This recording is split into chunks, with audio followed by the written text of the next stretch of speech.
Right, let's have a look at this reasoning.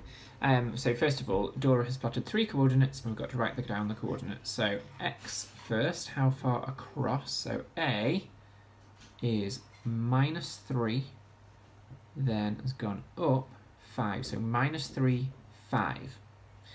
B has gone 0 up, so just 0. Then, so if we're thinking there, it's on 0, so it's 0. Then how far left or right? 4, so 0, 4. Then how far up or down? It's gone down to -4, across to -2. So C is -4, -2. Let's have a look then. Here, of course, Annie has reflected the shape in the y-axis. Is her drawing correct? If not, explain why. Well, it isn't. It isn't correct. She's reflected this vertex, this corner, correctly. She's gone 1, 2, 1, 2. But that's about it. That's where the joy ends. Really, it looks like she's translated it. It looks like she's slid the shape from there. Hang on.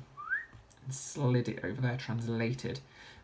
She hasn't done the correct strategy of start on a vertex, jump to the line, 1, 2, 3, 1, 2, 3.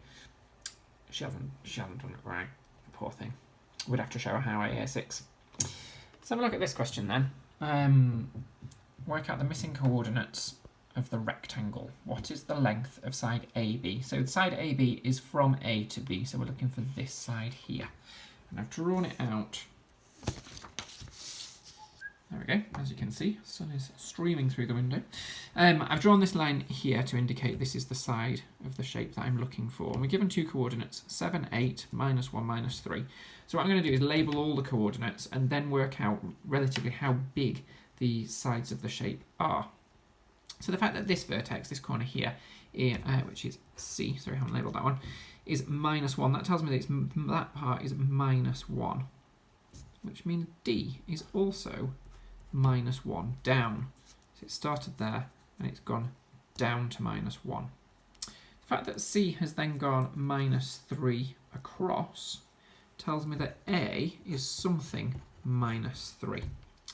This one, B, up here, very helpfully, the first coordinate tells us how far up or down. Well, it's gone up to 7. So A has also gone up to 7. I've got all the information I need now to work out length of AB, but just for information's sake, B has gone across 8. That's our second coordinate tells us that. I find it helpful with the pen thinking how far across. It's gone across to 8, and so you could see then D was also 8 across. That tells me that A is -3. That part's 3. It's gone from 0, -1, -2, -3. And 8 tells me that it's gone across 8, so that bit is 8. So the line of AB is 11. We're not given it centimetres, but if we assumed it was centimetres, like it's saying it's 11 centimetres, but 11 units, but 11. Excuse me, that. Next up, which I've also drawn out, this one here. 2 identical triangles, which is helpful because that length there is going to be the same as that length there. This length is going to be the same as this length. So the fact they're identical is really important. And we're given 3 coordinates. So we're going to be able to work out how long this side and how long this side is and use that to help us find this missing coordinate. So again, excuse me, if I start by working out how long this side is, which is also going to tell us how long this side is, because they may not look identical in my diagram, but we're told they're identical. So it's gone from 0 to 3, so that's 3, let's say centimetres. We aren't told it's centimetres, but it's helpful to use. So we can label that as 3 centimetres.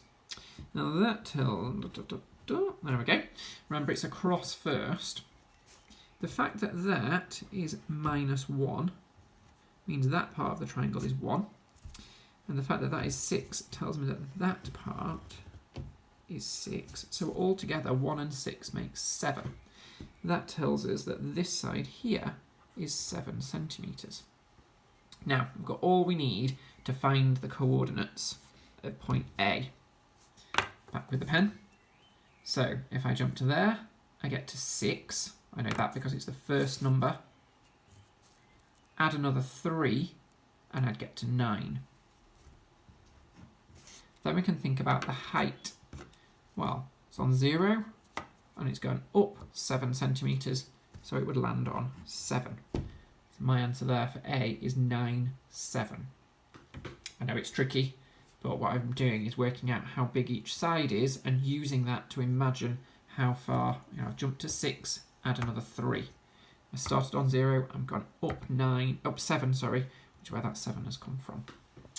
The last one is translation. Translation, I use that translation to remind me that it's a slide. Use the graph to describe the translations one have been done for us. So from A to B, translate 8 units to the left. So from A to B, it's how many jumps of the square. How many squares it's jumped. So for example, the battery on my phone is running low. It's gone 1, 2, 3, 4, 5, 6, 7, 8. So let's use that strategy. From C to D translates how many units to the right. From C to D, so I'm going to get to that line. 1, 2, 3, 4. 4 to the right. That got me to there. 1, 2, 3, 4, 5. 5 units down. D to B. So we've got to get from D to B. And first of all, D to B, 6 units to the left and 7 units up. From A to C, last question, from there to there. Well, 6 units, how many units to the left? I'm going to go from A to C. 1, 2, 3, 4, 5, 6 units to the left and 2 units down. See it as, rather than counting squares, I always see it as jumps, which is also a helpful strategy when we come to plot coordinates, translate or reflect coordinates. Rather than count squares, count jumps from where the grid crosses. If you've got any questions about that, get your grown-ups to email me. Follow along with YouTube if you're finding it tricky. I can always send a few more examples through to you and other questions to practice.